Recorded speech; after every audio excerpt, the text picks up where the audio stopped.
பிரியமானவர்களே, வாழ்வின் வெளிச்சம் வேத வசனத்தின் மூலமாக உங்களை சந்திப்பது மிகுந்த மகிழ்ச்சி. இந்த நாளுக்குரிய வேத வசனம் 123 சங்கீதம் 3வது வசனத்தில் நாம் பார்க்கிறோம். எங்களுக்கு இறங்கும் கர்த்தாவே, எங்களுக்கு இறங்கும் என்று சொல்லுகிறதை பார்க்கிறோம். எங்களுக்கு இறங்கும். அந்த ஜனங்கள் சொல்கிறாங்க, நிந்தனையினால் மிகவும் நிறைந்திருக்கும். நிந்தனை இன்றைக்கு அநேக வாழ்க்கையில் பார்க்குறோம். மனுஷங்க அப்படியே பேசி பேசி அந்த நிந்தனையான வார்த்தைகளை பேசி பேசி அந்த இதெல்லாம் கேட்டு நினச்சிடும். நம்ம அப்படி நிந்திக்கப்பட்டு இருக்கலாம். நிந்தனை அந்த சொல்ல நிந்தனையினால் மிகவும் நிறைந்திருக்கிறோம்.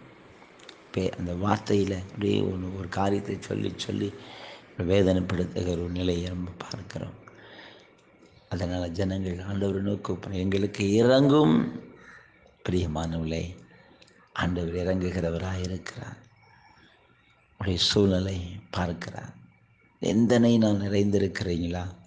ஆண்டவர் இறங்கி அந்த நிந்தனைகளை மாற்றுவார். அவர் மாற்றுகிற தேவன். வேதத்தில் பாருங்கள், எலிசபெத் சொல்றாங்க, ஜனங்களுக்குள் எனக்கு உண்டாய்ந்த நிந்தையை நீக்கும்படி எனக்கு இப்படி செய்தார்.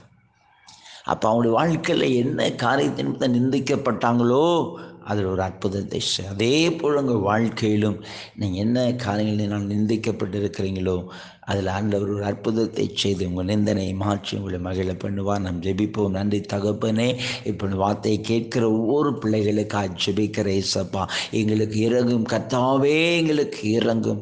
நிந்தனையினால் மிகவும் நிறைந்திருக்கிறோம் என்று சொல்லப்படுகிறதை பாரு. அபிதமாய் ஆண்டவரே, நிந்தனையினால் நிறைந்திருக்கிற ஒவ்வொரு பிள்ளைகளுடைய வாழ்விலும் ஆண்டவர் இறங்கி ஒரு அற்புதத்தை செய்து அந்த நிந்தனைகளை மாற்றி உடைய பிள்ளைகளுக்கு ஒரு விடுதலை கொடுத்து ஆசீர்வதித்து மகிழ பண்ணும். சிறன்பு காரணங்களுமே துடிக்கிறோம்.